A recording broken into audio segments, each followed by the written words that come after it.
Baik, bismillahirrahmanirrahim. Assalamualaikum warahmatullahi wabarakatuh.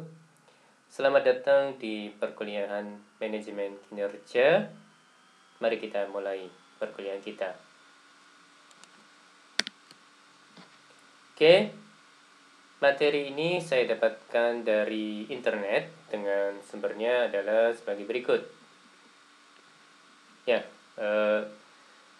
file aslinya dalam bentuk PowerPoint. Ini saya jadikan PDF ya, Mas dan Mbak. Baik, topik perkuliahan hari ini adalah penilaian kinerja karyawan. Oke, definisi kinerja. Menurut Demandin dan Russell, kinerja adalah catatan perolehan yang dihasilkan dari suatu fungsi pekerjaan tertentu atau kegiatan selama periode tertentu. Menurut Shimamura di tahun 1996, kinerja saya ulangi lagi. Menurut Shimamura di tahun 1999, kinerja adalah proses mengevaluasi pelaksanaan kerja individu. Adapun outputnya dapat berupa fisik dan non-fisik. Menurut Mangkunegara di tahun 2001, kinerja adalah hasil kerja secara kualitas dan kuantitas yang dapat dicapai oleh seseorang pegawai dalam melaksanakan tugas sesuai dengan tanggung jawab yang diberikan kepadanya. Oke, faktor-faktor yang mempengaruhi kinerja karyawan. Yang pertama, faktor personal. Ya, ini pengetahuan, keterampilan, kemampuan seseorang, kepercayaan diri, motivasi, dan komitmen yang dimiliki oleh seorang individu. Yang kedua, faktor kepemimpinan. Kualitas pemimpin dalam memberikan dorongan, semangat, arahan, petunjuk, dan dukungan yang diberikan oleh para manajer dan para manajer tim. Yang ketiga, faktor kelompok. Kualitas dukungan dan semangat, kepercayaan dan kekompakan yang diberikan oleh rekan dalam satu tim. Berikutnya, faktor-faktor sistem, meliputi sistem kerja dan fasilitas kerja, serta infrastruktur yang disediakan oleh organisasi, proses organisasi, dan budaya kinerja dalam organisasi. Faktor kelima adalah faktor kontekstual atau situasional, berupa tekanan dan perubahan internal maupun eksternal. Oke, faktor yang mempengaruhi. Ya, menurut Kate Davis ya, kalau saya tidak salah. Faktor-faktor yang mempengaruhi pencapaian kinerja adalah faktor kemampuan, ability, dan faktor motivasi, motivation. Rumusannya adalah sebagai berikut. Human performance atau performansi manusia adalah ability dikalikan dengan motivation. Dan motivation adalah attitude dikalikan dengan situation. Sedangkan ability adalah knowledge dikalikan dengan skill. Oke, menurut Shimamura di tahun 1995, 3 faktor yang mempengaruhi kinerja karyawan, yaitu yang pertama, faktor individual yang terdiri dari kemampuan dan keahlian, latar belakang, demografi. Faktor psikologis yang terdiri dari persepsi, attitude, personality, pembelajaran dan motivasi. Kemudian faktor organisasi yang terdiri dari sumber daya, kepemimpinan, penghargaan, dan struktur. Ya, di sini ada job design juga ya, Mas dan Mbak sekalian. Oke, menurut Temple di tahun 1992, faktor-faktor kinerja terdiri dari faktor internal dan faktor eksternal. Faktor internal dispositional, yaitu faktor yang dihubungkan dengan sifat-sifat seseorang. Yang kedua, faktor eksternal, yaitu faktor-faktor yang mempengaruhi kinerja seseorang yang berasal dari lingkungan.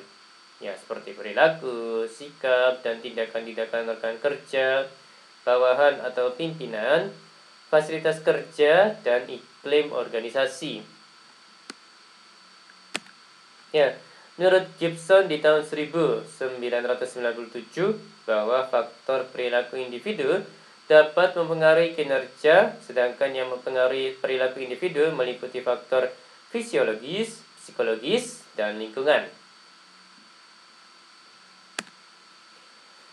Pendapat-pendapat tersebut sesuai dengan teori William Stern yang merupakan perpaduan dari teori hereditas dari Schopenhauer dan teori lingkungan John Locke. Schopenhauer dalam teori hereditasnya, hanya faktor individu yang sangat menentukan seorang individu mampu berprestasi atau tidak. Sedangkan menurut John Locke, hanya faktor lingkungan yang sangat menentukan seorang individu mampu berprestasi atau tidak. Ya, ini dua ujung gitu ya, dua kutub gitu ya, Mas dan Mbak. Schopenhauer itu menitik beratkan pada faktor individu, sedangkan John Locke menitik beratkan pada faktor lingkungan. Oke, ini faktor yang mempengaruhi kinerja karyawan. Ya, ini kotak yang paling kiri adalah individu. Yang ini, ya ini terdiri dari kompetensi, ya ini pengetahuan, skill, pengalaman kerja, kedisiplinan kerja, EQ dan SQ. Kemudian kotak yang bawah ini organisasi, ada leadership, komitmen organisasi, ada budaya. Nampaknya sih budaya organisasi ya Mas dan Mbak ya. Kemudian penghargaan, struktur, desain kerja, kesempatan, manajemen karier, kompensasi, lingkungan kerja, dan fasilitas. Dan kotak yang paling kanan adalah psikologis, ada persepsi, perilaku, motivasi, dan kepuasan kerja. 3 kotak itu berpadu menjadi mempengaruhi kinerja individu ya Mas dan Mbak ya. Ya, semoga saya nggak salah. Oke, masuk ke pembahasan terkait dengan indikator kinerja karyawan. Secara umum, dalam menilai kinerja meliputi 1. Kualitas, 2. Kuantitas, 3. Ketepatan waktu, yang keempat, penghematan biaya, yang kelima, kemandirian atau otonomi dalam bekerja tanpa selalu disupervisi. Kemudian kerjasama, yang keenam. Oke, Mangkunegara di tahun 2007 menggunakan 4 indikator untuk mengukur kinerja karyawan, yakni yang pertama kualitas kerja, yang kedua kuantitas kerja, yang ketiga dapat tidaknya diandalkan, yang keempat sikap.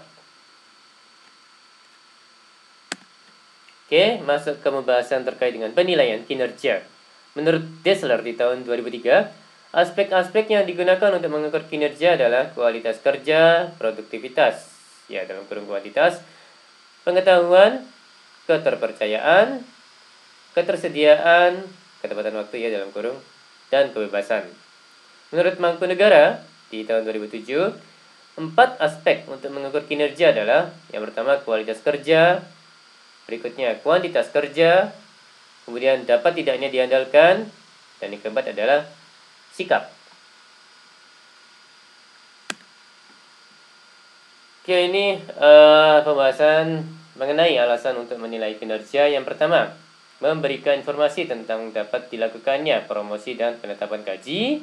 Yang kedua, memberi satu peluang bagi seseorang dan bawahannya untuk meninjau perilaku yang berhubungan dengan kerja bawahan. Yang ketiga, penilaian memberikan satu peluang yang baik untuk meninjau rencana karir orang dilihat dari kekuatan dan kelemahan yang diperlihatkannya, menurut Dessler di tahun 1986. Oke, tujuan penilaian kinerja. Yang pertama, meningkatkan saling pengertian antara karyawan tentang persyaratan kerja. Yang kedua, mencatat dan mengakui kerja seorang karyawan sehingga termotivasi untuk berbuat yang lebih baik.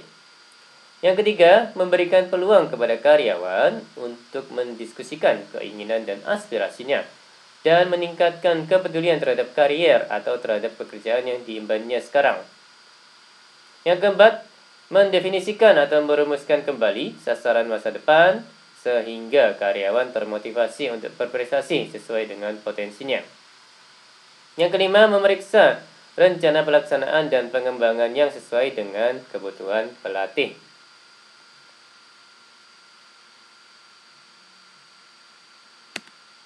Oke, masuk ke pembahasan masalah dalam penilaian kinerja objektivitas.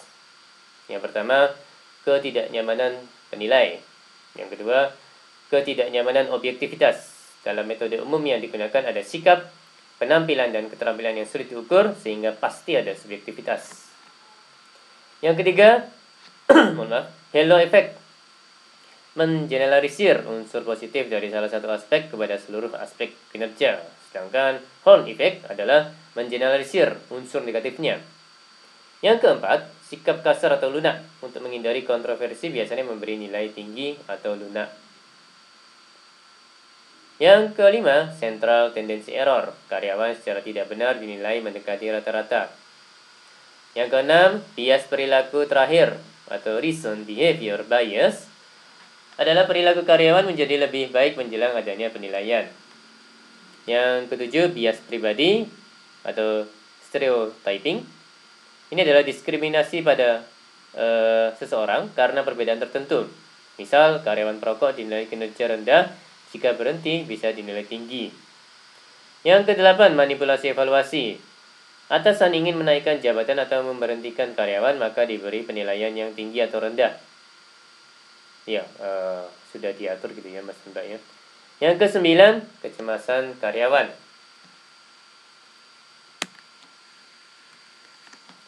Baik, demikian perkuliahan hari ini. Ya, terima kasih atas perhatiannya. Mohon maaf kalau ada kata-kata yang salah. Wassalamualaikum warahmatullahi wabarakatuh.